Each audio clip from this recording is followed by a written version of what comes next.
శ్రీమాత్రే నమః. అందరికీ నమస్కారం అండి.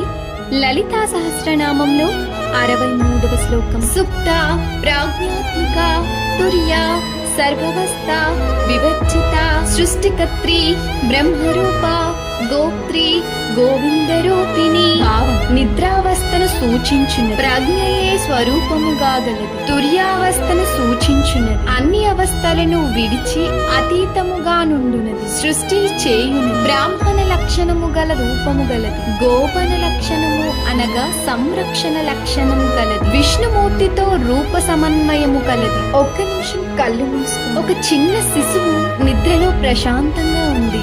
బయట ప్రపంచం మారుతూనే ఉంది, కానీ ఆ నిద్రలో కూడా ఒక చైతన్యం ఉంది.